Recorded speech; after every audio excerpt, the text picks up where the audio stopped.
दोस्तों, जब किसी राष्ट्र में न्याय का गला घोंट दिया जाए और सत्य बोलने वालों को दरबार से बाहर कर दिया जाए, तो समझ लीजिए कि वह समाज विनाश की ओर बढ़ चला है। महाभारत में भी कुछ ऐसा ही हुआ। एक ओर थे अंधे राजा धृतराष्ट्र और दूसरी ओर थे महामंत्री विदुर। लेकिन जब विदुर का पांडवों के प्रति प्रेम धृतराष्ट्र के धैर्य की सीमा लांघ गया, तो क्या हुआ? क्या विदुर को दरबार से निकाल दिया गया? आप इस वीडियो में वह सब कुछ जानेंगे जिसे जानना, समझना और आज के संदर्भ में पहचानना बेहद जरूरी है। विदुर धीरे धीरे धृतराष्ट्र के कक्ष में प्रवेश करते हैं और दोनों हाथ जोड़कर धृतराष्ट्र और गांधारी को प्रणाम करते हैं। धृतराष्ट्र गंभीर स्वर में बोले, विदुर, मुझे लग रहा है जैसे तुम किसी बड़े फैसले के लिए सूरज उगने का इंतजार कर रहे थे। इतनी सुबह आने का कोई खास कारण है क्या विदुर? विदुर नम्रता से बोले, हे महाराज, आपके दर्शन ही मेरे आने का सबसे बड़ा कारण है। धृतराष्ट्र थोड़ा गुस्से में बोले, तो इसका मतलब ये है कि तुम कोई ऐसी बात कहने वाले हो जो शायद मुझे अच्छा नहीं लगेगा। गांधारी धीरे से बोली, हे आर्यपुत्र, विदुर जो भी कहते हैं वह हमेशा आपके भले के लिए ही होता है। धृतराष्ट्र गंभीर स्वर में बोले, जानता हूँ गांधारी, लेकिन जब भलाई की बात कड़वी हो तो वो सुनने में कड़वी ही लगती है। और यह कड़वाहट अब मेरे मन में चुभ रही है कि भरत वंश की मर्यादा निभाने वाली कुंती ने इस महल में रहना मंजूर नहीं किया। उसे मुझसे ज्यादा विश्वास विदुर पर है। क्या ये मेरा अपमान नहीं है? गांधारी का चेहरा दुख से भर जाता है, आंखों में आंसू आ जाते हैं। वो धीरे से बोली, हे आर्यपुत्र, जिस महल में उसकी बहू द्रौपदी का चीरहरण हुआ, जहाँ पूरी सभा चुप थी, वहाँ कोई भी महिला कैसे आत्मसम्मान के साथ रह सकती है? मैं तो आज तक खुद नहीं समझ पाई कि मैं इस महल में कैसे रह रही हूँ। द्रौपदी का वस्त्र सिर्फ उसका वस्त्र नहीं था, वो मेरे मान सम्मान का भी हिस्सा था। वो भरत वंश की मर्यादा का प्रतीक था। कुंती ने जो किया वो बिल्कुल सही किया। अगर उसकी जगह मैं होती तो शायद मैं भी यही करती। गांधारी की बात सुनकर धृतराष्ट्र की आंखों में आंसू आ जाते हैं। वह धीमे स्वर में बोले, इन बातों का तात्पर्य तो यही है गांधारी कि मैं अकेला रह गया हूँ। मैं नहीं चाहता कि मेरे पुत्रों और पांडु के पुत्रों के बीच युद्ध हो, क्योंकि युद्ध में विजय तो केवल एक होता है।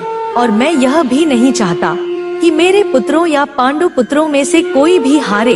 इसीलिए मैंने राज्य का विभाजन तो कर दिया, लेकिन वह विभाजन ऐसा है मानो किसी ने मेरे हृदय पर तलवार से गहरा घाव कर दिया हो। गांधारी, क्या तुम मेरी इस पीड़ा को समझने का प्रयास नहीं करोगी?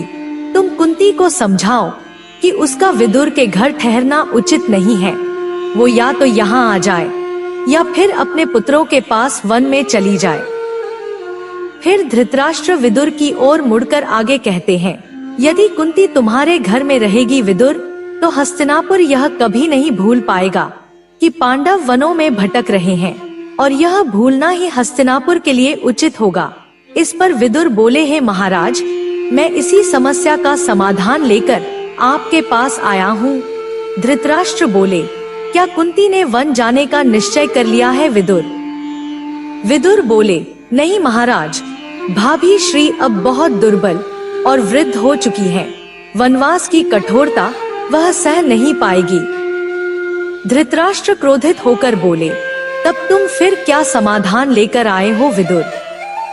इस पर विदुर बोले, हे महाराज, आज पांडवों के वनवास का 13वां दिन पूरा हो चुका है और शास्त्रों के अनुसार विशेष परिस्थिति में 13 दिन 13 वर्ष के समान मान लिए जाते हैं। इसलिए यदि आप अपने किसी दूत को भेजकर पांडवों को बुला लीजिए तो सब कुछ ठीक हो सकता है महाराज। धृतराष्ट्र क्रोधित होकर बोले, तो क्या मैं पांडवों को वापस बुला लूं ताकि मेरा प्रिय पुत्र दुर्योधन आत्महत्या कर ले? तुम हमेशा पांडु और पांडु पुत्रों का पक्ष लेते आए हो विदुर। यदि पांडु पुत्र तुम्हें इतने ही प्रिय हैं, तो फिर तुम वहीं चले जाओ उन्हीं के पास। इतना सुनने के बाद विदुर धृतराष्ट्र की अनुमति लिए बिना ही वहां से निकल जाते हैं, लेकिन अंधे धृतराष्ट्र को यह पता ही नहीं चला कि विदुर वहां से जा चुके हैं। धृतराष्ट्र गांधारी की ओर मुड़े और बोले, गांधारी, तुम ही पूछो इस विदुर से, क्या ये मेरा महामंत्री है या पांडवों का दूत बन गया है? जब मैंने 13 वर्षों तक युद्ध को रोक रखा है, तो अब यही चाहता है कि मैं पांडवों को वापस बुलाकर युद्ध को अपने ही द्वार पर न्योता दूं। क्या यह मेरे हित की बात कर रहा है या केवल पांडवों की चिंता में अंधा हो गया है? नहीं, ऐसा नहीं होगा विदुर। जब विदुर की ओर से कोई उत्तर नहीं आया, तब धृतराष्ट्र को यह आभास हुआ कि विदुर वहां से जा चुके हैं। धृतराष्ट्र क्रोधित स्वर में गांधारी से बोले, गांधारी, विदुर बिना मेरी अनुमति के चला गया। अब राजसभा का इतना भी सम्मान नहीं रहा कि जाने से पहले अनुमति ले। गांधारी शांत होकर बोली, हे आर्यपुत्र, जिसे आपने पहले ही हस्तिनापुर छोड़ देने की आज्ञा दे दी, क्या उसे अब विदा लेने की आवश्यकता थी?